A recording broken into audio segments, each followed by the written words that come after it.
আমরা এমন এক বাংলাদেশ চাই যে দেশের সংসদের আইনের উৎস হবে আল্লাহর কোরআন, রাসূলুল্লাহর সুন্নাত।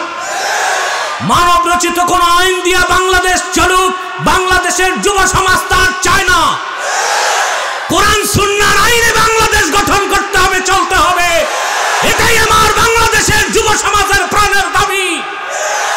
সেটা বাস্তবায়ন করতে যদি আরেকবার রক্তাক্ত বিপ্লবের প্রয়োজন হয়, কারা কারা প্রস্তুত আছে যুবকরা হাত তুলে দেখা।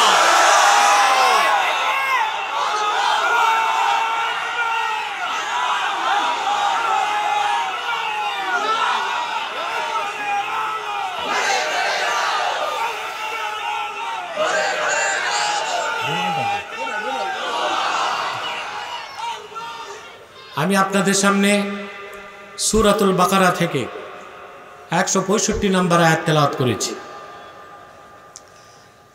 বর্তমান বাংলাদেশের রাজনৈতিক যে সংকট, তার কি সমস্যা, কি সমাধান, এই কথাগুলো আমরা কোরআন কারীম থেকে শুনবো ইনশাআল্লাহ।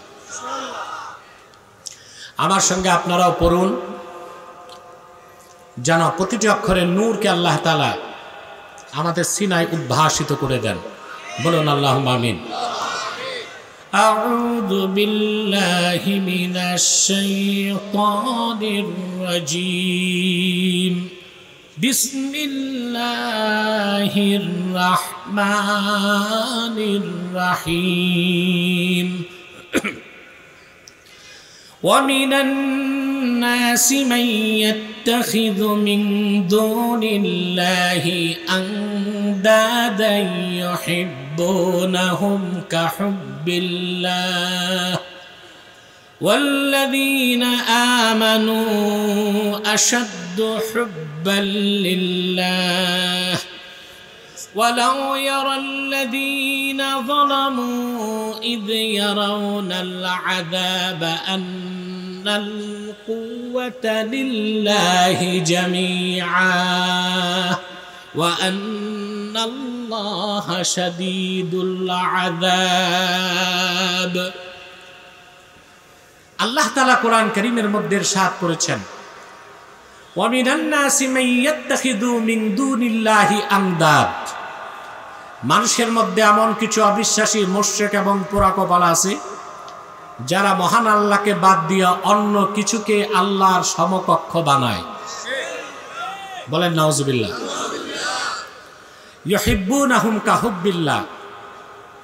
আর আল্লাহর সাথে যে জিনিসগুলোকে তারা শরীক করে, ওগুলোকে আবার তারা ওই রকম ভালোবাসে মুমিনরা যেই রকম আল্লাহকে ভালোবাসে। ওয়াল্লাযীনা আমানু আশাদ্দু হুব্বান লিল্লাহ। কিন্তু যারা প্রকৃত মুমিন তারা জীবনের চেয়ে বেশি মহান আল্লাহকে ভালোবাসে। ولو يرى الذين ظلموا إذ يرون العذاب أن القوة لله جميعا। যারা জুলুম করছে নিজেদের উপর, কাফের এবং মুশরিক, ওরা যখন ভয়ঙ্কর আযাব দেখবে তখন তারা টের পাবে, তারা অনুভব করতে পারবে নিশ্চয় সকল ক্ষমতার মালিক আল্লাহ, সর্বশক্তিমান কে? ওয়া আন্নাল্লাহা শাদীদুল আযাব। এবং নিশ্চয় আল্লাহ তাআলা আযাব দেবার ক্ষেত্রে অত্যন্ত কঠোর। খুব মনোযোগ দিয়ে শোনেন। মানুষের মধ্যে এমন কিছু মানুষ আছে যারা অন্যকে আল্লাহর সমকক্ষ বানায়। নিদ্দুন শব্দের বহুবচন আংদাব। নিদ্দুন শব্দের বহুবচন কি? আংদাব। নিদ্দুন বলা হয় আরবিতে মহান আল্লাহ ছাড়া অন্য কিছুকে আল্লাহর সমকক্ষ মনে করাটাই শিরক, আর যেটাকে সমকক্ষ বানানো হয় ওইটাকে বলা হয় নিদ্দুন। এর বহুবচন হচ্ছে আংদাব। সবগুলো তাফসীর সামনে রাখলে তিনটা ব্যাখ্যা পাওয়া যায় আংদাবের। একটা হচ্ছে মূর্তি, আরেকটা হচ্ছে রুআসা উল কুফার, কাফেরদের কাফের নেতা। 3 নাম্বার হচ্ছে শায়াতিন মিনাল জিন, শয়তান। যুগে যুগে যারাই পৃথিবীতে শিরক করছে, আল্লাহর বিপক্ষে অন্যকে আল্লাহর সমকক্ষে দাঁড় করাবার চেষ্টা করছে, এই তিনটা জিনিস নিয়েই তারা শিরক করছে। হয় মূর্তি, নয় নেতা, নয় শয়তান। কয়টা? যেমন মক্কার কুরাইশরা আসনাম বা মূর্তিগুলোকে আল্লাহর সমকক্ষ মনে করতে বলেন নাউজুবিল্লাহ। আমি 3টা ব্যাখ্যাই ধাপে ধাপে আপনাদেরকে কম সময়ে শোনাচ্ছি। আপনারা জানেন আবেদপুরে আমি রাত 10টার আগে কখনো বসি না, ঠিক না? কিন্তু আগামীকাল আব্বাসী মঞ্জিলে ইসালে সব মাহফিল, এর জন্য আমার সময় ছিল বাদে মাগরিব। একজন বয়োবৃদ্ধ বক্তা তিনি অনুরোধ করছেন তিনি মাগরিবের পর করবেন, আমি ছেড়ে দিছি। তারপর আস্তে আস্তে 8টা আবার মাওলানা আবুল কাশেম সাহেব তেলাওয়াত করছে, আমার ছাত্র আব্দুর রহমান কিছু বক্তব্য রাখছে, সব কিছু মিলিয়ে আমার একটু দেরি হয়ে গেল। যাক, আমার দেরি, পরবর্তী আলোচক সবাই একটু একটু দেরি করেই আসবে, আল্লাহ কবুল করুন। সম্মানিত সুধী, আংদাদের কয়টা অর্থ? আল্লাহ ছাড়া অন্য যে কোনো কিছুকে আল্লাহর সমকক্ষ বানানোটাই কি আংদাদ, সেটা শিরক। সেটার একটা অর্থ মূর্তি, দেব দেবী, প্রতিমা, ভাস্কর্য, মূর্তি। আরেকটা হচ্ছে রুআসা উল কুফার, ওই সব কাফের নেতা যারা আল্লাহর আইনের বিরুদ্ধে নিজেরা আইন তৈরি করে। আল্লাহর আইনের বিরুদ্ধে নিজেরা, আল্লাযীনা ইউহিল্লুনা মা হারামাল্লাহ ওয়া ইউহাররিমুনা মা আহাল্লাল্লাহ। আল্লাহ যেটা হালাল করেন, ওই সব নেতা যারা আইন করে আল্লাহর হালালটারে হারাম করে, আর আল্লাহ যেটা হারাম করেন ওই সব নেতা যারা আইন করে ওই হারামটারে হালাল করে, ওরা হচ্ছে রুআসা উল কুফার, কাফেরদের কাফের নেতা, তারাও আংদাদ, তারাও কি? 3 নাম্বার হচ্ছে শায়াতিনুম মিনাল জিন, শয়তান যারা। কথা বুঝতেছেন? মহান আল্লাহ রাব্বুল আলামিনের সমকক্ষ তো কিছু নাই, আছে? ড্রোনটা বন্ধ করো এবার, এটা মনোযোগ নষ্ট করে। এবার ক্লোজ করে দাও। ইউটিউবার কে আছে? সোহেল নাকি অন্য কারো নাকি? আচ্ছা ঠিক আছে, এবার ক্লোজ করে দাও। মানুষ তো ম্যাজিক দেখতে পছন্দ বেশি করে, এটাও দরকার আছে। এই বক্তব্যটাকে সারা পৃথিবীতে লক্ষ লক্ষ মানুষের কাছে পৌঁছে দিচ্ছে তারা, ইউটিউবাররা। আমি বুঝি না, জনগণ ইউটিউবারদের উপর আসলে খেপে যায়, বসো, ক্যামেরা নামাও, এইটা করো, সেটা করো না। বরং ওদেরকে প্রত্যেক কমিটির উচিত দাওয়াত করে খাওয়ানো। কি বলেন আপনারা? ওরা তো প্রোগ্রামটাকে চ্যানেলের মাধ্যমে প্রচার করছে। আমি বললাম আর কি, আমি হলে খাওয়াই দিতাম। সম্মানিত সুধী, আল্লাহর সমকক্ষ তো কিছু হতেই পারে না। তো মুশরিকরা আল্লাহর কিছু যদি বানায়, এই প্রসঙ্গটা কেন আসলো? প্রশ্ন আসে না? আল্লাহ কত বড় তা চিন্তা করতে পারবেন? কথা বলেন। এই যে আপনি পৃথিবীতে আছেন না, কথা বলেন, এই পৃথিবীটা 51 কোটি বর্গ কিলোমিটার। কত? 51 কোটি বর্গ কিলোমিটার। 51 কোটি বর্গ কিলোমিটার পৃথিবীটা। এখন পর্যন্ত বিজ্ঞানীদের পক্ষে পৃথিবীটাই আবিষ্কার করা সম্ভব হয় নাই। যদিও বিজ্ঞানীরা বলে দুনিয়াটা হাতের মুঠোয়, ছাতা, কিচ্ছু না। উত্তর মেরু এখনো পুরো আবিষ্কার করতে পারে নাই। অ্যামাজন জঙ্গল এখনো পুরো আবিষ্কার করতে, প্রশান্ত মহাসাগরে মারিয়ানা ট্রেঞ্চ এখন আবিষ্কার করতে। এই পৃথিবীটা, এই দুনিয়াটাই এত বড়, এর থেকে 13 লক্ষ গুণ বড় হচ্ছে সূর্যটা। কত লক্ষ গুণ? সূর্যটা যে গ্যালাক্সিতে আছে, আমাদের যে গ্যালাক্সি মিল্কি ওয়ে, সূর্যের মতো 10,000 কোটি নক্ষত্র মিলে এই একটা গ্যালাক্সি। এইরকম বিলিয়ন বিলিয়ন গ্যালাক্সি আল্লাহ তাআলা প্রথম আকাশের নিচে সাজায় রাখছেন। রাসূল করিম সাল্লাল্লাহু আলাইহি ওয়াসাল্লাম হাদিস, মালিক ইবনে সাআ রাদিয়াল্লাহু তাআলা বর্ণনা করেছেন, বুখারী ও মুসলিমে হাদিসটি এসেছে, মিশকাতেও আছে। দুনিয়া থেকে প্রথম আকাশে যেতেই লাগবে 500 বছর। তারপর দ্বিতীয় আকাশ, তারপর তৃতীয় আকাশ, তারপর চতুর্থ, তারপর পঞ্চম, তারপর ষষ্ঠ, তারপর সপ্তম, তারপর সিদরাতুল মুনতাহা, তারপরে লা মাকান, তারপরে লা জামান, তারপরে নূরের পর্দা, একটা পর্দা থেকে আরেকটা 500 বছর দূরে। এরকম 70,000 নূরের পর্দার উপরে আমার আল্লাহর আরশুল্লাহিল আযীম। সে আরশে আজিমের সামনে সম্মুখ প্রান্তে আল্লাহর কুরসিটা রাখা। কুরসিটা কত বড়! আল্লাহ বলেছেন ওয়াসিআ কুরসিয়ুহুস সামাওয়াতি ওয়াল আরদ। আল্লাহর কুরসিটা 7 আকাশ 7 জমিনের চেয়ে বড়। আব্দুল্লাহ ইবনে আব্বাস রাদিয়াল্লাহু তাআলা আনহুমা ব্যাখ্যা করেছেন, তানওয়ীরুল মিকবাস মিন তাফসীর ইবনে আব্বাস এসেছে কুরসিয়ুহু আওসাউ মিনাস সামাওয়াতি ওয়াল আরদ। আমার আল্লাহর কুরসিটা আরশের ছোট্ট একটা জায়গায়, আর আল্লাহর কুরসিটাই 7 আকাশ 7 জমিনের চেয়ে বড়। তাহলে আরশে আজিম কত বড়, আর আমার মালিক আল্লাহ রাব্বুল আলামিন কত বড়! আল্লাহর সমকক্ষ তো চিন্তাতেও আসে না। দুনিয়াটা আল্লাহর কাছে কদ্দুর। সুবহানাল্লাহ। আমাদের দেশে ভণ্ড পীর ফকির আর কিছু মূর্খ সুফি দরবেশ একটা মওযু হাদিস বলে যে আকাশ জমিন কোথাও আল্লাহর জায়গা হয় না, মুমিনের অন্তরে আল্লাহ জায়গা নেন। এটা হুলুলি আকীদা, শিরকি আকীদা। পক্ষে আবার তারা একটা হাদিসও বলে, মওযু হাদিস, কুলুবুল মুমিনি আরশুল্লাহ। বলে না যে মুমিনের অন্তর আল্লাহর আরশ। আল্লাহ আলিল মাসনুআ ফি আহাদিসিল মাওদুআতি। ইমাম সিয়ুতি এই হাদিসকে মওযু বলেছেন, জাল। মওযু হবার জন্য শব্দগুলোর মধ্যে রিকাকাতুল আলফাজ আছে।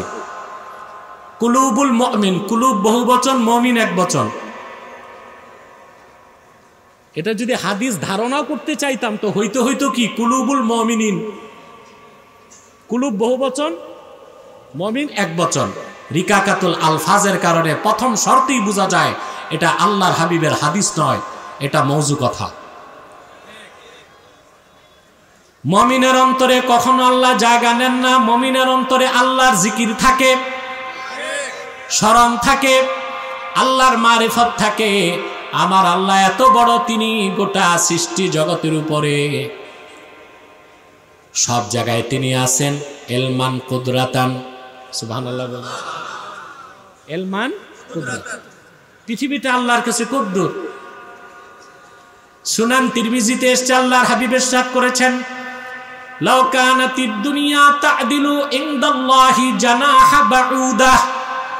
সমস্ত পৃথিবী যদি আমার আল্লাহর কাছে একটা মশার ডানার সমানও হইতো, আমার আল্লাহ রাব্বুল আলামিন কোন একজন কাফেরকে এক ঢোক পানি পান করাতেন না। পৃথিবীটা আল্লাহর কাছে একটা মশার ডানার সমানও না। আল্লাহ এত বড়, আল্লাহ এত মহান, অথবা আল্লাহর সমকক্ষ তো কিচ্ছু নাই।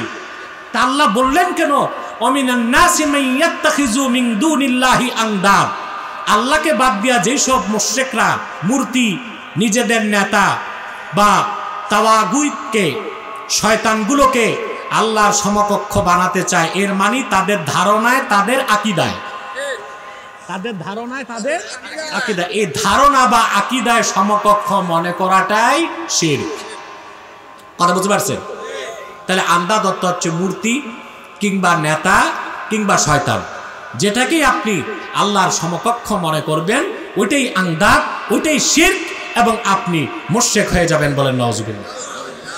কথা বুঝতেছেন? শিরকের গুনাহ সবচেয়ে মারাত্মক কুফর। আবু জেহেলে নাস্তিক ছিল না, এটা জানেন আপনারা? মক্কায় যতগুলো কাফির ছিল, আবু জেহেল, উতবা, সাইবা, মুগিরা, আবুল বুখতারি, আবুল হাকাম, এরা একজনও নাস্তিক ছিল না। প্রত্যেকে আল্লাহকে বিশ্বাস করত।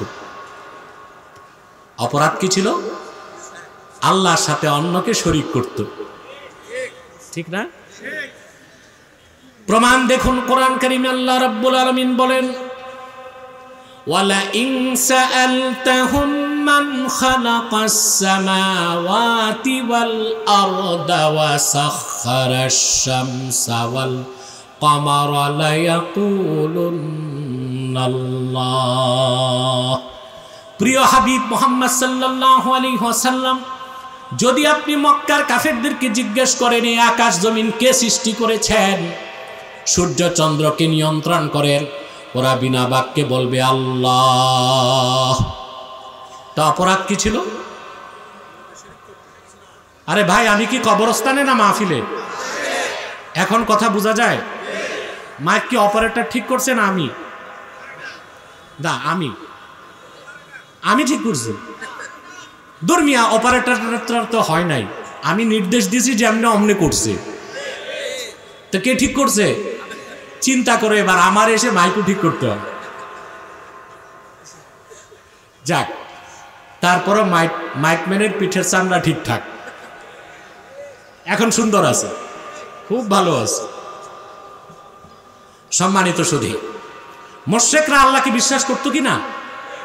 জোরে বলতে হবে। অপরাধ ছিল কি? অন্যকে আল্লাহর সমকক্ষ মনে করত। আল্লাহ রাব্বুল আলামিন তার হাবিবকে বলেছেন, তাহলে তাদেরকে প্রশ্ন করুন, আল্লাহকে ওরা বিশ্বাস করে, তাহলে কেন লাত, মানাত, উজ্জা, হাতে বানানো খোদা নামের বেহুদাগুলোর ইবাদত করে? ওরা জবাব দিয়েছে মা না'বুদুহুম ইল্লা লিয়ুকাররিবুনা ইলাল্লাহি যুলফা। আমরা আল্লাহকে বিশ্বাস করি, তবে লাত, মানাত, উজ্জা এই 360টা দেব দেবীর ইবাদত করি এই জন্যে যেন তারা আল্লাহর কাছে আমাদের পৌঁছায় দেয়। নাউজুবিল্লাহ বলেন। ওদের অপরাধ ছিল শিরক। অপরাধ কি ছিল? আবু জেহেলও যে কিরকম বিশ্বাস করতো আল্লাহকে আপনি চিন্তা করতে পারবেন না। হাদিস সাক্ষ্য দেয়, কোরআন সাক্ষ্য দেয়, রাসূল করিম সাল্লাল্লাহু আলাইহি সাল্লাম যখন বদর যুদ্ধে গেলেন, ইসলামের প্রথম পূর্ণাঙ্গ যুদ্ধের নাম কি? মদিনা মুনাওয়ারা থেকে 80 কিলোমিটার দূরে বদর প্রান্তর। আবু জেহেল 950 জন থেকে 1000 সৈন্য নিয়ে রওনা দিছে। আবু জেহেল ছিল আবু জেহেল, কিন্তু ছিল বিচক্ষণ নেতা। কাফের হইলেও ও বুঝছে এবারের যুদ্ধ হলো অস্তিত্বের লড়াই। এই যুদ্ধে যারা জিতবে তারাই টিকবে, যারা হেরে যাবে তারা মিটে যাবে। ধূর্ত আবু জেহেল সৈন্য সামন্ত নিয়ে কাবার চত্বরে চলে গেল। সব সময় তারা লাত, মানাত, উজ্জার কাছে সাহায্য চাইতো। এবার আবু জেহেল তো মনে মনে জানে এগুলো একটা খোদা না, সব বেহুদা। মালিক একজন, তিনি কে? দেবদেবী একটার কাছেও হাত না পেতে সরাসরি সে আল্লাহকে ডাক দিয়ে বলল, কোরআন সাক্ষ্য দেয়, সে বলল আল্লাহুম্মা ইন কানা হাযা হুয়াল হাক্কা মিন ইনদিক ফাআমতির আলাইনা হিজারাতাম মিনাস সামাই আও ইতিনা বিআযাবিন আলীম। সে বলল, আয় আল্লাহ, মুহাম্মদ সাল্লাল্লাহু আলাইহি ওয়াসাল্লাম যে দিন নিয়ে এসেছেন তা যদি তোমার পক্ষ থেকে সত্য দিন হয়ে থাকে, বেশক আল্লাহ যেমন সত্য, মুহাম্মদ সাল্লাল্লাহু আলাইহি সাল্লাম ওই রকম সত্য, দিন ইসলাম ওই রকম সত্য, ঠিক কিনা বলেন? আমি তো বেহক যাচ্ছি, তাহলে তুমি আকাশ থেকে আমাদের উপর পাথর বর্ষণ করো কিংবা কঠিন কোনো আযাব নিয়ে আসো। আল্লাহ তো আগেই সিদ্ধান্ত নিয়ে রাখছেন বদরে সে মরবে, ঠিক কিনা বলেন? আমি বুঝাতে চাইলাম আবু জেহেল আল্লাহকে বিশ্বাস করতো কিনা বলেন? মক্কার কাফেররা বিশ্বাস করতো কিনা? অপরাধ ছিল কি? শিরক করতো। দেবদেবীগুলোকে আল্লাহ সমকক্ষ মনে করত। কারো কাছে রিজিক চাইতো, কারো কাছে শান্তি, কারো কাছে সন্তান, কারো কাছে বৃষ্টি, কারো কাছে দৌলত, কারো কাছে ইজ্জত। এটাই তো ছিল অপরাধ। কথা বলে না? তাহলে যে কোনো ব্যক্তি বা বস্তুকে আল্লাহর সমকক্ষ মনে করাটাই কি? শিরক। আন্দাদের আরেকটা অর্থ হচ্ছে তাওয়াগুত মিনাশ শয়তান।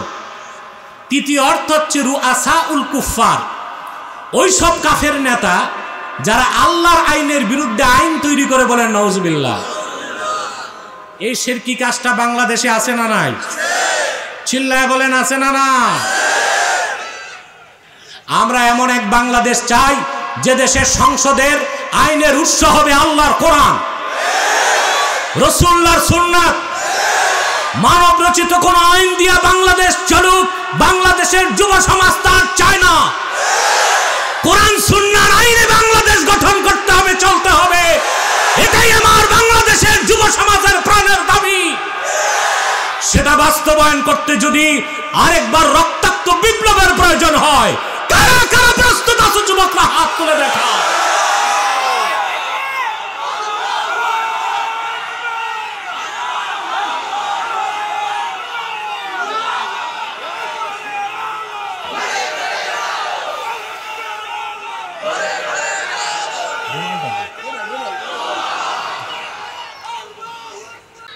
আমার ভাইরা, রুআসাউল কুফফার, ওই সব আইন প্রণেতা যারা আল্লাহর আইনের বিরুদ্ধে আইন তৈরি করে, তারাও শয়তান, তারাও আংদার।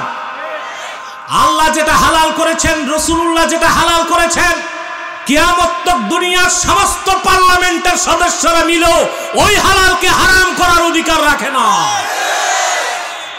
আল্লাহ যেটা হারাম করেছেন, রাসূলুল্লাহ ১৫০০ বছর আগে হারাম করেছেন, দুনিয়ার সমস্ত পার্লামেন্টের আইন প্রণেতারা মিলেও সেই হারামকে হালাল করার ক্ষমতা রাখে না।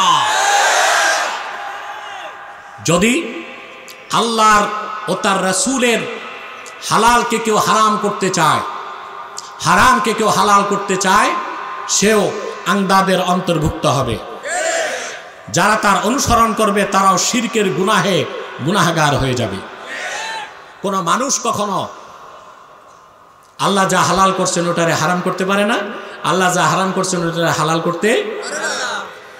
আল্লাহ রাব্বুল আলামিন কোরআন কারীমে বলেন, কুল ইয়া আহলাল কিতাবি তাআলাউ ইলা কালিমাতিন সাওয়াইন বাইনানা ওয়া বাইনাকুম আল্লা না'বুদা ইল্লাল্লাহ ওয়ালা নুশরিকা বিহি শাইআন ওয়ালা ইয়াত্তাখিযা বা'দুনা বা'দান আরবাবাম মিন দুনিল্লাহ ফাইন তাওয়াল্লাউ ফাকুলু শাহাদু বিআন্না মুসলিমুন। আল্লাহ রাব্বুল আলামিন বলেন, প্রিয় হাবিব মুহাম্মদ সাল্লাল্লাহু আলাইহি ওয়াসাল্লাম, আপনি বলুন, হে আহলে কিতাব, তাআলাউ ইলা কালিমাতিন সাওয়াইন বাইনানা ওয়া বাইনাকুম, আসে একটি কথায় আমরা সমানভাবে বিশ্বাস করি, যা আমরাও মানি তোমরাও মানতে পারো। সে কথাটা হলো আল্লাহ না'বুদা ইল্লাল্লাহ, আমরা আল্লাহ ছাড়া কারো ইবাদত করব না। ওয়ালা নুশরিকা বিহি শাইআ, আল্লাহর সাথে কাউকে শরীক করব না। ওয়ালা ইয়াত্তাখিযা বা'দুনা বা'দান আরবাবাম মিন দুনিল্লাহ, আর পরস্পর আমরা মানুষ হয়ে অন্য মানুষকে রব বানাবো না। মানুষ আমরা অন্য মানুষকে রব বানাবো না। মুস্তাদরাক আলা সহিহাইনে এসেছে, এই আয়াত নাজিলের পর সূরা আলে ইমরানে ইহুদিদের একদল আলেম রাসূল করিম সাল্লাল্লাহু আলাইহি ওয়াসাল্লামের কাছে উপস্থিত হয়েছে। বলেন, ইয়া রাসূলুল্লাহ সাল্লাল্লাহু আলাইহি ওয়াসাল্লাম, আমরা তো আল্লাহকেই রব মানি, আমরা তো আমাদের নেতাদেরকে রব মানি না। আল্লাহর হাবিব বললেন, আল্লাহ উটের গোশত হালাল করছেন, তোমাদের আলেমরা হারাম করছে, তোমরা কি আলেমদেরটা মানো নাই? মাস্তাব নত করে বলে, জি। আল্লাহর হাবিব বললেন, আল্লাহ যেটা হালাল করছেন, তোমাদের ইহুদি আলেমরা সেটা হারাম করেছে, তোমরা তা মেনেছো, আল্লাহটা মানো নাই। আল্লাহ যেটা হারাম করেছেন, তোমাদের ইহুদি আলেমরা সেটা হালাল করেছে, তোমরা তাই মেনেছো, আল্লাহটা মানো নাই। এটাই হচ্ছে আল্লাহকে বাদ দিয়া মানুষ হয় অন্য মানুষকে রব বানানো। বলেন নাউজুবিল্লাহ। এই শিরকের গুনাহটা বাংলাদেশে আছে না নাই? কথা বলে না। কিভাবে? আপনারা প্রত্যেক এলাকা থেকে পার্লামেন্ট মেম্বারকে নির্বাচিত করে সংসদে পাঠান। পার্লামেন্ট মেম্বার মানে হচ্ছে আইন প্রণেতা, সে আইন বানাবে। কি বানাবে? পার্লামেন্ট মেম্বাররা সংসদে যায়, ওইখানে বিল উত্থাপন হয়। তারপর স্পিকার মোটা গলায় বলে, এই বিলটার পক্ষে কে কে আছেন? পার্লামেন্ট সদস্যরা কয় হা। তখন স্পিকার আবার গদ গায়, হা জয়যুক্ত হয়েছে, হা জয়যুক্ত হয়েছে, হা জয়যুক্ত, বাস বিল পাস, আইন হয়ে গেছে। কি হয়ে গেছে? না, জনগণ কখনো মানুষের আইন বানাতে পারে না। মানুষের আইন কে দিয়েছেন? আমরা শুধু আইন বানাই তাই নয়, আল্লাহ হালাল করছেন ওটারে হারাম বানাই। মদ খাওয়া কি হারাম না? কিন্তু তোমার বাংলাদেশের বাণিজ্য মন্ত্রণালয় ট্যাক্স নিয়ে বিদেশ থেকে মদ আনার লাইসেন্স দেয়। আল্লাহ করছেন হারাম, মন্ত্রণালয় করে হালাল। বিয়ে করা কি শুধু হালাল না, সওয়াবের কাজ, ইবাদত, ঠিক না? কারোর জন্য বিয়ে করা ফরজ, কারোর জন্য সুন্নত, কারোর জন্য নফল, কারোর জন্য হারাম। হারাম কার জন্য? যার ফ্যাক্টরি ফিউজ, ওর বিয়ে করা কি? ও তো বিয়ে করলে আরেকটা জীবন নষ্ট হবে। কথা বলে না? দেখা যায় যুবকরা বিদেশ থেকে 10 বছর পর আসছে, পারিবারিক চাপে বিয়ে করে, বিয়ের পর দেখে যেন অবস্থা খারাপ, ধরা খেয়ে যায়, বাকি জীবন কবিরাজের দোকানে শাল শাল বোতল টানতে টানতে জীবন শেষ। আগেই তুমি দেখে নাও ফিট আছো কিনা ফিজিক্যালি। তো বিয়ে করা কি হালাল, সৎ কাজ, নেক কাজ। কথা বলে না? অবশ্য আমাদের দেশে কিছু মৌলবী সাহেব ফতুয়া দেয় 4 বিয়ে করা সুন্নত। এটা ভুল কথা। 4 বিয়ে সুন্নত না, 4 বিয়ে করা জায়েজ, অনুমোদন আছে। সুন্নত বলার সুযোগ যে মৌলবী সাহেবের 4 বিয়ে করতে মন চায় সে করুক না, আমাদের দাওয়াত করুক, আমরা খাবো তার বিয়ের দাওয়াত। কিন্তু এটারে সুন্নত বলে নাস্তিকদের কথা বলার সুযোগ করে দেওয়া তো তার নির্বুদ্ধিতা। 4 বিয়ের আল্লাহ কি দিছেন? ইজাজত। ফানকিহু মা তাবা লাকুম মিনান নিসাই মাসনা ওয়া সুলাসা ওয়া রুবা' ওয়া ইন খিফতুম আল্লা তা'দিলু ফাওয়াহিদা। তোমরা তোমাদের পছন্দের মেয়েদেরকে বিয়ে করো 2টা, লাগলে পারলে 3টা, লাগলে পারলে 4টা। শুধু করলেই হবে না, ইকোনমিক্যাল ফিটনেস লাগবে, ফিজিক্যাল ফিটনেসও লাগবে। 2টাই লাগবে না? এরপর আল্লাহ বলছেন ওয়া ইন খিফতুম আল্লা তা'দিলু, যদি ভয় পাও যে তুমি জাস্টিস, ন্যায় বিচার করতে পারবে না, তাহলে একটা। তুমি এক বউয়ের অধিকার আদায় করতে পারেন না, তা আপনি একাধিক করবেন কেমনে? আপনি কি ইনসাফ করতে পারবেন? শরীয়তের নিয়ম যার 2 বউ সে একটা সপ্তাহকে 2 ভাগ করবে, 3.5 দিন বড় বউ, 3.5 দিন। আপনারা কি এটা করেন? মিয়া সাহেব 2য় বিয়ের পর তো বড়টার কাছেও যান না 3 মাস, ছোটটার কাছে তো চিল্লা লাগান।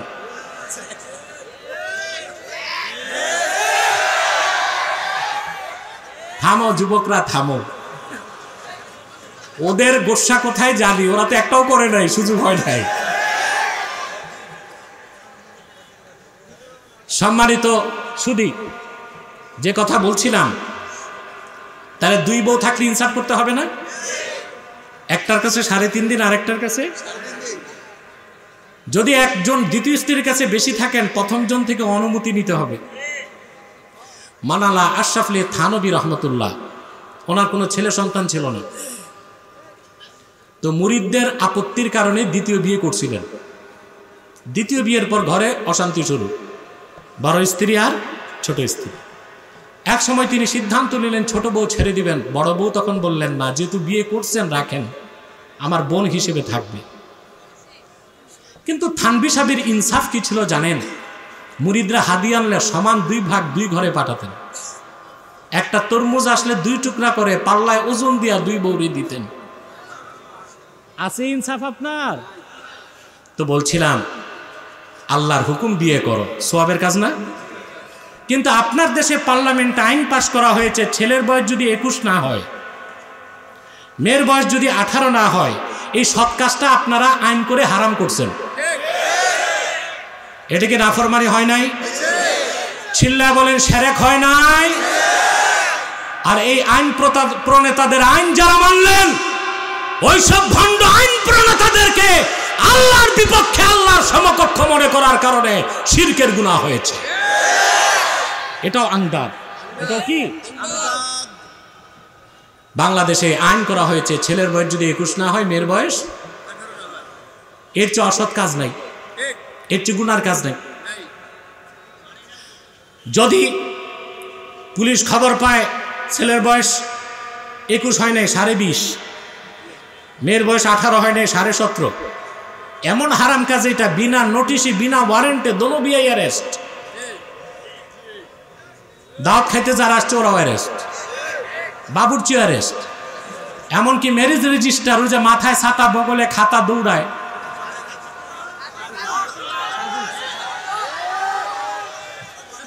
এও অ্যারেস্ট। আহারে, হালাল জিনিস, বৈধ কাজ, সওয়াবের কাজ, দামি কাজ আইন করে বানাইছে হারাম। জেনা করা কি?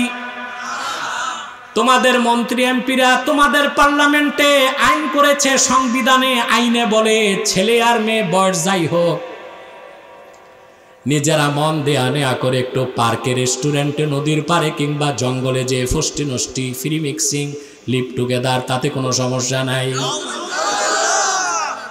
জেনার মতো হারামকে আইন করে করছে হালাল, কথা বলে না।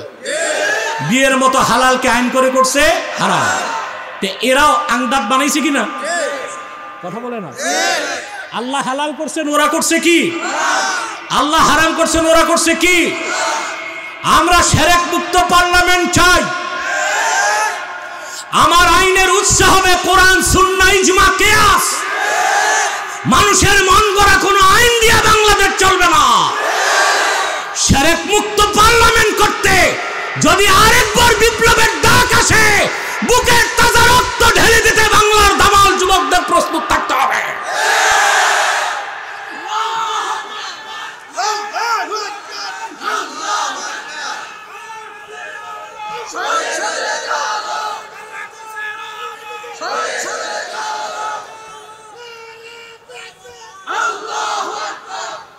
প্রিয় ভাইরা, এরপরে আল্লাহ তাআলা বলেন ইউহিব্বুনাহুম কাহুব্বিল্লাহ। তাদের প্রথম অপরাধ, তারা আল্লাহর বিরুদ্ধে, আল্লাহর বিপক্ষে গায়রুল্লাহকে আল্লাহর সমকক্ষ বানায় শিরক করে, আবার ওগুলোকে ভালোবাসে ওই রকম মুমিনরা আল্লাহকে ভালোবাসে যেই রকম। এটা দ্বিতীয় শিরক, এটা হচ্ছে শিরক ফিল মাহাব্বা। শিরক ফিল, যেমন আবু জেহেল যে বদর যুদ্ধে গেল, আবু জেহেল সহ 70 জন মারা গেছে না? কাদের ভালোবাসায়? মূর্তি। আর আল্লাহর হাবিবের সাহাবীগণ জীবন দিয়েছেন বদরে কার ভালোবাসায়? আল্লাহ রাব্বুল আলামিন বলেন ওয়াল্লাযীনা আমানু আশাদ্দু হুব্বাল লিল্লাহ। যারা প্রকৃত মুমিন তারা আল্লাহকে জীবনের চাইতে বেশি ভালোবাসে। কোন ব্যক্তি মুমিন কিনা তার আলামত হচ্ছে সে জীবনের চাইতে বেশি আল্লাহ তার হাবিবকে ভালোবাসবে। সুবহানাল্লাহ বলবেন। আল্লাহ তার হাবিবের ভালোবাসা যতক্ষণ কোনো ব্যক্তির জীবনের চেয়ে বেশি না হবে ততক্ষণ সে মুমিন হতে পারে না। মুমিনগণ আল্লাহকে ও আল্লাহর হাবিবকে জীবনের চাইতে বেশি ভালোবাসে, বলেন সুবহানাল্লাহ। আমার ভাইয়েরা, এক সাহাবী আল্লাহর হাবিবকে এসে বললেন ইয়া রাসূলুল্লাহ, কিয়ামত কবে? আল্লাহর হাবিব বললেন মা আ'দাত্তা লাহা। কিয়ামত কবে জানতে চাও? কিয়ামতে বাঁচার জন্য কি প্রস্তুতি নিছো, কি তৈরি করছো? সাহাবী বললেন ইয়া রাসূলুল্লাহ, ইয়া হাবিবাল্লাহ, অনেক বেশি নামাজ পড়তে পারি নাই, অনেক বেশি রোজা রাখতে পারি নাই, কিন্তু উহিব্বুল্লাহ ওয়া রাসূলাহ, আল্লাহকে, আল্লাহর রাসূল আপনাকে জীবনের চেয়ে বেশি ভালোবাসি। আল্লাহর হাবিব বললেন আল মারউ মা আমান আহাব্বা, যে যাকে ভালোবাসবে তার সাথেই তার হাসর হবে, বলেন সুবহানাল্লাহ। কাফের মুশরিকের আলামত হচ্ছে তারা জীবনকে, দুনিয়াকে, সম্পদকে বেশি ভালোবাসে।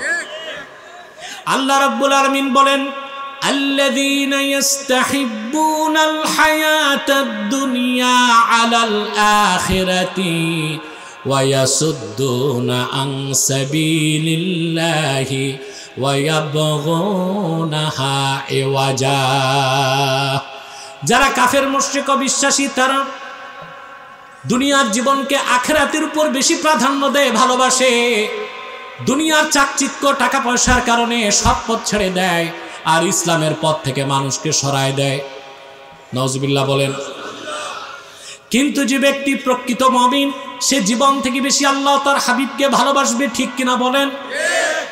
বুখারী শরীফের হাদিস কিতাবুল ঈমান হাদিস নাম্বার 25, আল্লাহর হাবিব ইরশাদ করেছেন, সালাসুন মান কুন্না ফীহি ওয়াজাদা হালাওয়াতাল ঈমান।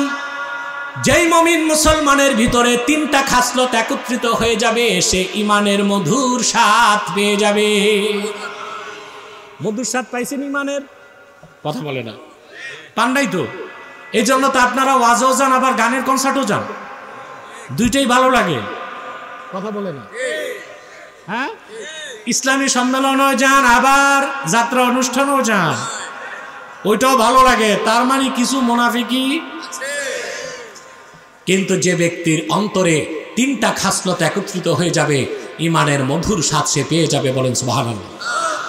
বলবো? মনে রাখবেন, হৃদয়ে লালন করবেন, মেসেজটা বাড়ি যাবে। হাতে গনে গনে মুখস্থ করেন। মান কানাল্লাহু ওয়া রাসূলুহু আহাব্বা ইলাইহি মিম্মা সিওয়াহুমা। ওই ব্যক্তি যার কাছে আল্লাহ তার রাসূলের ভালোবাসা হবে সবকিছুর চেয়ে বেশি, তার জীবনের চেয়ে বেশি। ওয়া মান ইউহিব্বুল মারআ লা ইউহিব্বুহু ইল্লা লিল্লাহ। দ্বিতীয় খাসলত, ব্যক্তি অন্য কোন কাউকে ভালোবাসবে শুধুমাত্র আল্লাহর জন্য। কার জন্য? 3 নাম্বার হচ্ছে ওয়া মান ইয়াকরাহু আইয়াউদা ফিল কুফরে বাদা ইয আনকাযাহুল্লাহ কামা ইয়াকরাহু আইয়ুলকা ফিন্নার। ঈমান আনার পরে ব্যক্তিকে আবার কাফের হয়ে যাওয়াটা ওই রকম অপছন্দ করবে জীবন্ত কোন মানুষকে আগুনে জ্বালায় দেওয়াকে যেমন অপছন্দ করে। অর্থাৎ ব্যক্তির কাছে ঈমানের ভালোবাসা সবচেয়ে বেশি হবে, ঈমানের উপর কোনো কিছু হবে না, ঠিক কিনা বলেন? সে ঈমান বাঁচাবার জন্য জীবন দিবে। আজকে আমরা নেতা নেত্রী আদর্শ আর দুনিয়াদারি রক্ষা করতে ঈমান নষ্ট করি, করতেছি না? রাসূল করিম সাল্লাল্লাহু আলাইহি সাল্লামের সুমহান সাহাবীগণ জীবন দিতেন, ঈমান দিতেন না। হাদিসের কিতাবে আল্লাহর হাবিব সাল্লাল্লাহু আলাইহি সাল্লামের প্রসিদ্ধ একজন সাহাবীর ঘটনা এসেছে। ওনার নাম ছিল আম্মার রাদিয়াল্লাহু তাআলা। নাম শুনছেন? জোরে বলেন। একই পরিবারের 3 জন। মায়ের নাম সুমাইয়া, বাবার নাম ইয়াসের, ছেলের নাম আম্মার। হাদিস সাক্ষ্য দেয় মক্কা মুকাররমায় কাফেররা নির্মম নির্যাতন করেছে যে মানুষগুলোর উপর, তার মধ্যে ইয়াসেরের পরিবার একজন। হযরত ইয়াসেরকে মারা হয়েছে। হযরত সুমাইয়া ঈমান আনার কারণে কাবার চত্বরে তারে পাথর বর্ষণ করে হত্যা করা হয়েছে। সেজন্য আসমাউর রিজালের কিতাবে এসেছে হযরত সুমাইয়া হচ্ছে আউয়ালু শাহিদাতিন ফিল ইসলাম, ইসলামে প্রথম শহীদ নারী। সুবহানাল্লাহ বলবেন না? আম্মার আর সুমাইয়া, ইয়াসের আর সুমাইয়ার কলিজার টুকরা সন্তান ছিল আম্মার। আল্লাহর হাবিবের দ্বীনের কালেমা বিশ্বাস করার কারণে কুখ্যাত আবু জেহেল প্রতিদিন তারে মারত, রক্তাক্ত হয়ে যেতেন, তিনি কিন্তু ঈমান ছাড়তেন না। একদিন আবু জেহেল বিরক্ত হয়ে হযরতে আম্মারের গায়ের মধ্যে আগুন ধরায় দিছে। জীবন্ত যুবক হযরত আম্মারের শরীরে দাউ দাউ করে আগুন জ্বলছে, মরুভূমির মধ্যে দৌড়াচ্ছে। আবু জেহেলের ভয়তে কেউ তার আগুন নিভাতে যায় না। খবরটা চলে গেল রাহমাতুল লিল আলামিন আল্লাহর হাবিবের কানে, তিনি দৌড়িয়ে আসলেন। হাদিস সাক্ষ্য দেয় হযরত আম্মারের সামনে দাঁড়িয়ে আল্লাহর হাবিব আগুনকে মাত্র একটা ধমক দিয়ে বললেন, ইয়া নারু কুনি বারদাও ওয়া সালামান আলা আম্মারিন কামা কুনতে আলা ইব্রাহিম। রে আগুন, আমার সাহাবী আম্মারের জন্য তুই শান্তিদায়ক ঠান্ডা হয়ে যা, যেভাবে আরেকবার আমার দাদা ইব্রাহিমের জন্য ঠান্ডা হয়ে গেছিলি। হাদিস সাক্ষ্য দেয় রাসূলুল্লাহর এক ধমকের সঙ্গে সঙ্গে হযরত আম্মারের শরীরের আগুন পানি হয়ে গেল। চিন্তা করেন মুসলমান, হযরত ইব্রাহিমকে যখন নমরুদ আগুন দিয়েছিল, আগুনকে ধমক দিছে কে? আর আম্মারের গায়ে আবু জহল যখন আগুন দিছে, আগুনকে ধমক দিছেন কে? আল্লাহর হাবিব, কি ক্ষমতা আল্লাহ তার হাবিবকে দান করেছিলেন, সুবহানাল্লাহ বলেন। সাহাবায়ে কেরামকে নির্মম নির্যাতনের পরও তারা ঈমানকে ছাড়তেন না, কারণ ঈমানটা তাদের কাছে ছিল জীবনের চেয়ে প্রিয়। হযরত বেলালের কথা হাদিসে এসেছে, বেলালে হাবশি, তার দাম ছিল মাত্র 6 দিরহাম। ঈমান এনে মুসলমান হয়ে যাবার পরে কুরাইশ নেতা উমাইয়া হযরত বেলালকে প্রতিদিন অত্যাচার করত, মারত, নির্যাতন করত। যত বেশি তার নির্যাতন করত, তার ঈমানের পাওয়ার তত বেড়ে যেত। সিরাতের কিতাব সাক্ষ্য দেয়, একদিন উমাইয়া খেজুর পাতার পাকানো রশি হযরত বেলালের গলার মধ্যে বেঁধে পাহাড়ের মধ্যে হেঁচড়ে ফেলে দিল। টেনে টেনে আনলো, বাবলা গাছের বিষাক্ত কাঁটা হযরত বেলালের দেহে বিদ্ধ হয়ে গেল, গোশত আর চামড়া ছিন্ন হয়ে গেল।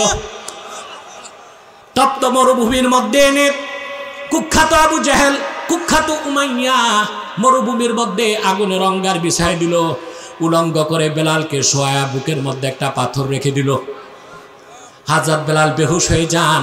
যখন হুশ আসে তখন শুধু আঙ্গুল তুলে বলে আহাদ। হযরত বেলাল একটা কথা বলেছিলেন হুশ ফেরার পরে, আরবের কবি কাব্যের ভাষায় লেখেন, বেলাল, হযরত বেলাল উমাইয়াকে বলল, লাকাল জিসমুল্লাতি মুল্লিকতা মিন্নি ওয়ালিল্লাহিস সারাইরু ওয়াল উকুল। রে উমাইয়া, 6 দিরহামে তুমি আমার দেহটা কিনছো মাত্র। দেহটাকে কেটে টুকরা টুকরা করে দাও, আগুনে জ্বালায় ভস্ম করে দাও, আমার কোনো না নাই। কিন্তু হৃদয়ের যেখানে আল্লাহ তার হাবিবের ভালোবাসা জায়গা দিয়েছি রে উমাইয়া, ওখানে তোমার হাত কোনোদিন যেতে পারবে না। সেজন্যই বলে মুসলমান খাঁটি ইমানদার তো সেই যে তার জীবনের চেয়ে বেশি আমার আল্লাহকে ভালোবাসবে, ঠিক কিনা বলেন? আল্লাহ তার হাবিবের ভালোবাসা যতক্ষণ পর্যন্ত জীবনের চেয়ে বেশি অন্তরে না আসবে, ততক্ষণ পর্যন্ত কোনো মুমিন ইমানদার দাবি করতে পারে না। সেজন্য আল্লাহ তাআলা বলেছেন, ওয়াল্লাযীনা আমানু আশাদ্দু হুব্বাল লিল্লাহ, যারা খাঁটি ইমানদার তারা আল্লাহকে সর্বাধিক ভালোবাসে, বলেন সুবহানাল্লাহ। এরপরে আল্লাহ তাআলা বলেন, ওয়ালাউ ইয়ারাল্লাযীনা যালামু ইয ইয়ারাউনাল আযাবা আন্নাল কুওয়াতা লিল্লাহি জামিআ। জালেমরা যদি অবলোকন করত, যখন আযাব দেখবে তখন তারা টের পাবে নিশ্চয়ই সমস্ত ক্ষমতার মালিক কে, ক্ষমতার উৎস কে। অতএব জনগণ ক্ষমতার উৎস, এটা একটা শিরকি কথা। ক্ষমতার উৎস কি জনগণ না ক্ষমতার মালিক আল্লাহ? অতএব আমাদের রাজনৈতিক দলের নেতাদের ম্যানিফেস্টো থেকে আর গঠনতন্ত্র থেকে শিরকি আর কুফরি কথা বাদ দিতে হবে। জনগণ ক্ষমতার উৎস না সকল ক্ষমতার মালিক আল্লাহ? জনগণ কি ক্ষমতা রাখে দেখছেন না করোনার সময়? কথা বলেন, কোথায় ছিল জনগণ? বাবা মারা গেছে, বাবাকে দাফন করতে ছেলে আসে না। সামান্য করোনা, আপনারা তো সাধারণ মানুষ, পুলিশ, ম্যাজিস্ট্রেট, এসপি, ডিসি, মন্ত্রী, প্রধানমন্ত্রী সব ঘরে বসায় দিছে, ঠিক না? অতএব ক্ষমতার মালিক আসলে আল্লাহ। আপনারা আমেরিকার ক্যালিফোর্নিয়াতে দেখছেন আগুনে সব জ্বলে গেছে। পৃথিবীতে বলা হয় সুপার পাওয়ার, তারা কি আগুন নিভাইতে পারে নাই। যতদিন আল্লাহ চাইছে ততদিন আগুন ধরায় রাখছেন। জীবনভর শুনলাম পানি দিলে আগুন নিবে, আর আমেরিকায় দেখলাম পানি দিলে আগুন বাড়ে। এটা কার গজব ছিল? চিল্লায় বলেন, কার গজব ছিল? ঠিক না? এই আমেরিকা ইসরায়েলকে 15 মাসে ফিলিস্তিনে হামলা করতে $2,200 কোটি সাহায্য করছে। কত? আর 15 দিনের আগুনে আল্লাহর গজবে জ্বলে গেছে তার 11,500 কোটি টাকার সম্পদ। কত? তারপর আমরা দেখছি সভ্য দেশের অসভ্য মানুষদের চিত্র। একদিকে ঘরবাড়ি জ্বলছে, আরেকদিকে ওই দেশের নাগরিকরা লুটপাট করছে। দেখেন নাই? এটাই তো কল্যাণ রাষ্ট্র। এটা কি বলা হয়? পৃথিবীতে আমেরিকা হচ্ছে ওয়েলফেয়ার স্টেট, কল্যাণ রাষ্ট্র। আর আমেরিকানদেরকে বলা হয় সিভিলাইজড নেশন, সভ্য জাতি। আইন যতক্ষণ আছে ততক্ষণ সভ্য। কথা বলে না, এটা কি সভ্য জাতি? আগুন লাগছে পরে লুটপাট করছে ওরা। বাংলাতে আপনারা পড়তেন কারো ঘর পুড়ে আর কেউ আলু পোড়া দিয়ে খায়, কারো ঘর জ্বলে কেউ আলু পোড়া দিয়ে। আমেরিকায় তাই হয়েছে না? অতএব সমস্ত ক্ষমতার মালিক কে? এই বিশ্বাস আমাদের অন্তরে রাখতে হবে। সেজন্য ইসলাম আমাদেরকে শিখায় সার্বভৌমত্বের মালিক জনগণ না, সার্বভৌমত্বের মালিক আল্লাহ। সার্বভৌমত্বের মালিক কে? আল্লাহ। আমাদেরকে শিরকের গুনাহ থেকে অবশ্যই দূরে থাকতে হবে। পারবেন তো ইনশাআল্লাহ? টাইম দেখো 1 ঘন্টা হয়ে গেছে।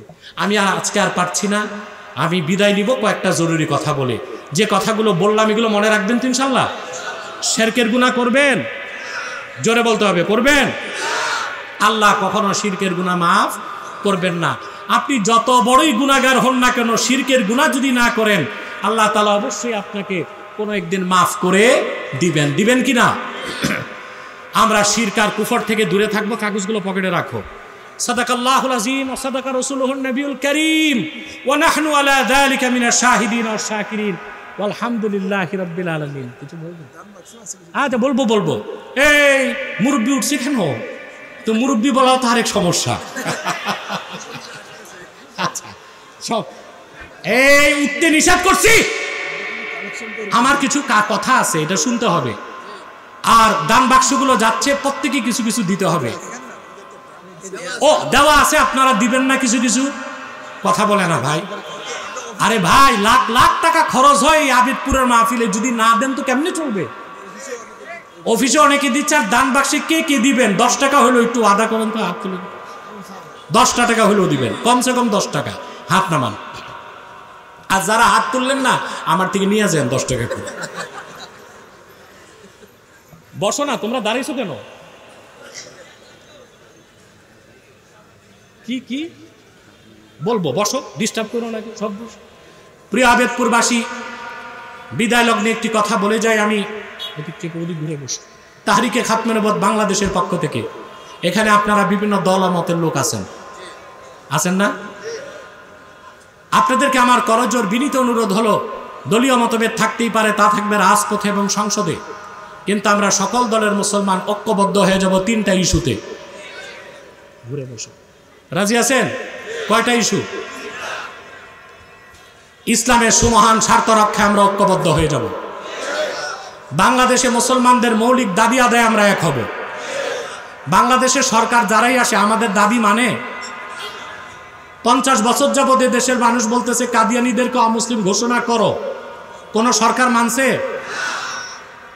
50 বছর যাবত আমরা বলতেছি বাংলাদেশে ব্লাসফেমি আইন চাই, কোন সরকার মানছে? যখন তখন নাস্তিক ব্লগাররা ইসলামের বিরুদ্ধে কথা বলে, তাদের পাকড়াও করার কোনো আইন নাই। অথচ রবীন্দ্রনাথের ছাতার জাতীয় সঙ্গীতের বিরুদ্ধে কথা বললে আইন আছে, সংবিধানের বিরুদ্ধে কথা বললে আইন আছে, কোরআন শরীফের বিরুদ্ধে কথা বললে কোনো আইন? আমাদের দাবি তারা মানে। তো আমাদেরকে মুসলমানদের মৌলিক দাবিগুলো আদায়ে এক হইতে হবে। 3 নাম্বার, বাংলাদেশের স্বাধীনতা রক্ষায় আমরা ঐক্যবদ্ধ হয়ে যাব। আমাদের এই 3টি দাবির বিরুদ্ধে কাজ করতেছে বাংলাদেশে 3টে অমুসলিম সম্প্রদায়। তার মধ্যে সবচেয়ে জঘন্য হচ্ছে কুখ্যাত কাদিয়ানী সম্প্রদায়। নিঃসন্দেহে তারা কাফের এবং অমুসলিম। তাদেরকে যারা কাফের বলবে না, তারাও কাফের। মুসলমানদেরকে, অন্য মানুষকে ধোঁকা দিতে তারা মুসলমানদের মতো দাড়ি রাখে, টুপি লাগায়, নাম রাখে। তাই বলি কি তারা মুসলমান হবে? আরে ভাই, দাড়ি রাখলে কেউ যদি মুসলমান হতো তো রবীন্দ্রনাথ ঠাকুরের চেয়ে বড় মুসলমান কে হইতো? সে কি মুসলিম ছিল না অমুসলিম? টুপি লাগালে মুসলমান হওয়া যায়? ভারতের দিল্লি পার্লামেন্টে হিন্দু এমপিরাও তো টুপি লাগায়, মুসলিম হবে? নাম রাখলে মুসলমান হওয়া যায়? বোতলে পেশাব করে এক শয়তান, উপরে নাম লেখছে শরবত, শরবত হবে? তদ্রুপ কাদিয়ানীরা কাফের। আব্দুল আউয়াল, আব্দুস সাবাত, মোবাশ্বের আলী, কবির চৌধুরী, গহর রেজবি, শাহরিয়ার কবির আর নিঝুম মজুমদার, এসব নাম রাখার দ্বারা তারা মুসলমান হতে পারে না। প্রিয় ভাইরা আমার, আল্লাহ নূর নবীজি আমার মুহাম্মদ মুস্তাফা সাল্লাল্লাহু আলাইহি সাল্লামের ইসলাম ও কোরআনের হাজার হাজার হাজার বছর পরে বর্তমান ভারতের কুখ্যাত পাঞ্জাবের কুখ্যাত গুরুদাসপুরের কুখ্যাত কাদিয়ানে ইংরেজ আমলে এক শয়তান নিজকে নবী দাবি করছে। চিল্লায় বলেন নাউজুবিল্লাহ। ওই শয়তানটার নাম রেখেছিল তার বাপ মির্জা গোলাম আহমদ কাদিয়ানি। সাবধান, তাকে গোলাম আহমদ বলা যাবে না, কারণ গোলাম আহমদ অর্থ আহমদ এর গোলাম। কোন কাফের কোনোদিনও গোলাম আহমদ এর গোলাম হতে পারে না। আর কাদিয়ানের কাজ্জাব ছিল শেষ দরজার কুখ্যাত কাফের। সে গোলাম আহমদ এর গোলাম ছিল না, সে ছিল কুখ্যাত শয়তানের কুখ্যাত গোলাম। কাদিয়ানের কাজ্জাব মিথ্যা নবুয়তের দাবিদার মির্জা গোলাম শয়তান কাদিয়ানির উপর গজব এসেছে 1908 সালে। যখন গজব এসেছে, কাদিয়ানের কাজ্জাব মিথ্যা নবুয়তের দাবিদার ইংরেজদের পা চাটা গোলাম মির্জা গোলাম শয়তান কাদিয়ানি 1908 সালে ধ্বংস হয়ে কুখ্যাত জাহান্নামের কুখ্যাত কুকুরে পরিণত হয়েছে। তার অনুসারীরাও ধ্বংস হয়েছে। বর্তমানে কিছু কাদিয়ানি বাংলাদেশে আছে, যারা বিভিন্ন রাজনৈতিক দলে ঘাপটি মেরে বসে আছে, বিভিন্ন দপ্তরে ঘাপটি মেরে বসে আছে। নাম পরিবর্তন করে করে তারা মিথ্যা পরিচয় দেয়। কখনো নিজেদের পরিচয় দেয় আহমদী জামাত, কখনো বলে আহমদিয়া জামাত, কখনো বলে আহমদী সম্প্রদায়, কখনো বলে আহমদিয়া সম্প্রদায়, কখনো বলে আহমদী মুসলিম জামাত, কখনো বলে আহমদিয়া মুসলিম জামাত। সাবধান, যত কাদিয়ানি ছিল আছে থাকবে, তারা কেউ আহমদী জামাত নয়, আহমদিয়া জামাত নয়, আহমদী সম্প্রদায় নয়, আহমদিয়া সম্প্রদায় নয়, আহমদী মুসলিম জামাত নয়, আহমদিয়া মুসলিম জামাত নয়, তারা শয়তানি জামাত, কুখ্যাত জাহান্নামের কুখ্যাত কুকুরের দল। আমাদের সকল দলের একটাই দাবি, কি জামাত, কি জমিয়ত, কি মজলিস, কি বিএনপি, সকল দলমতের মুসলমানের, কি কওমি, কি আলিয়া, সকল মাসলাকের মুসলমানের একটাই দাবি, অনতিবিলম্বে স্বাধীন বাংলায় শয়তান কাদিয়ানীদেরকে রাষ্ট্রীয়ভাবে অমুসলিম ঘোষণা করতেই হবে, করতেই হবে, করতেই হবে। এই দাবি আদায়ে যদি তাহরিকে খাতমে নবুয়ত বাংলাদেশের ব্যানারে জানো মাল দেবার ডাক আসে, কারা কারা প্রস্তুত আছেন হাত তুলে দেখা।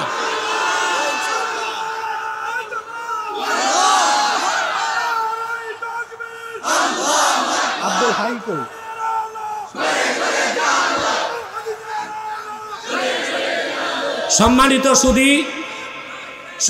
সুধী, কুখ্যাত কাফের কাদিয়ানীদেরকে অর্থনৈতিক সহযোগিতা করবেন না? করবেন? করেন আপনারা? জি করেন। প্রাণ কোম্পানির যত জিনিস তাদের, সেজান কোম্পানির জুস তাদের, RFL এর পণ্যগুলো তাদের, প্রথম আলো, ডেলি স্টার, কালের কণ্ঠ তাদের। এগুলো ধরবেন না, কিনবেন না, বেচবেন না, মনে থাকবে।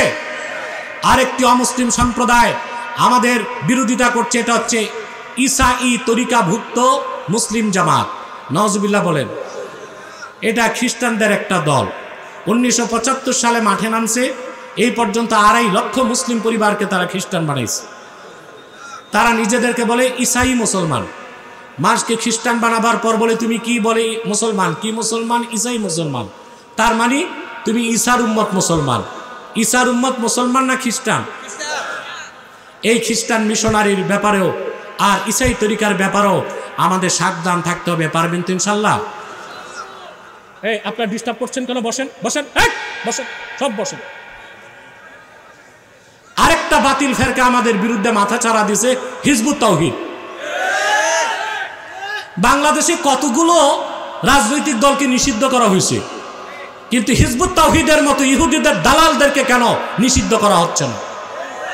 তাদের একমাত্র কাজ হচ্ছে আলেম সমাজ থেকে মানুষকে সরায় দেওয়া। আলেম সমাজ থেকে কি করা? মানুষকে সরায় দেওয়া। আপনারা জানেন যেই বকরির পালের রাখাল নাই, ওই বকরি যায় বাঘের পেটে। আর যেই কমের নেতৃত্বে আলেমরা নাই, ওই কম যায় বিজাতির খপ্পরে। তাহলে হিজবুত তাওহীদের ব্যাপারেও সাবধান থাকবেন। পারবেন তো ইনশাল্লাহ? আল্লাহ আমাদেরকে কবুল করুক, আল্লাহ আমাদেরকে মঞ্জুর করুক। আবেদপুরের এই মাহফিল আজকে 78তম হয়ে গেল, ঠিক না? এই এই এই মিয়া সাহেব বসেন। আমি না বলছি আমি যতক্ষণ বসে আছি মাথা নাড়বেন না? ইউটিউবার তোমরা একটু বসো 1-2 মিনিটের জন্য। এই যে আবেদপুর কমিটিটা কততম মাহফিল করলো? আলহামদুলিল্লাহ বলবেন না? এই মাহফিল উদ্বোধন করে গেছেন আমাদের বংশের মুরব্বী যিনি সভাপতি থাকতেন, আল্লামা ওজায়ের আহমদ সিদ্দিকী জনপুরি রহমতুল্লাহ, ঠিক না? এখনো সভাপতি হিসেবে আছেন ওনারই ভাতিজা, ওনারই জামাতা, আপনাদের প্রাণ প্রিয় শেখ আল্লামা আয়াজ আহমদ সিদ্দিকী জুবাইরি। আলহামদুলিল্লাহ বলে আমি দোয়া চাই, এদের জন্য খাসভাবে দোয়া করবেন। বিশেষ করে আমাদের আব্দুল হাই, আলহামদুলিল্লাহ, তারপর ইদ্রিস ফরাজি, মনিরুল ইসলাম কই, শাহ আলম, আবু ইউসুফ, এরা খুব খাটে। বিশেষ করে আব্দুল হাই সাহেব তো পুরা বছর মাহফিলের জন্য পরিশ্রম করে যায়, অসুস্থতা নিয়ে কাজ করে, তার জন্য দোয়া করবেন। আর বিশেষ করে আমি শাহজাহানের জন্য দোয়া চাই। শাহজাহান মাস্টার মাহফিলের জন্য জীবন উৎসর্গ করে গেছে, আমরা দোয়া চাই আল্লাহ তারে ব্যস্ত নসিব করুক। আমার ভাই আয়াজ আহমদ সিদ্দিকী জনপুরি পীর সাহেব অসুস্থ, তার জন্য দোয়া করবেন। আর বিশেষ করে আক্কাস আমাদের বুড়িচং তারিখে খাতমে নবুয়ত বাংলাদেশ বুড়িচং থানার দায়িত্ব দিছি আমি, সাথে কামরুল আছে, মনুদ্দিন আছে, ওদের জন্য দোয়া করবেন। আল্লাহ কবুল করুক। নেজাম আছে, হাসান আছে, আল্লাহ সকলকে কবুল করুক, মঞ্জুর করুক। আজকে আগেই বিদায় নিচ্ছি, আমাকে দোয়ায় শামিল করে নেবেন। ওয়াখির দাওয়ানা আনিল হামদুলিল্লাহি রাব্বিল আলামিন, ওয়াসসালামু আলাইকুম ওয়া রাহমাতুল্লাহি তাআলা ওয়া বারাকাতুহু।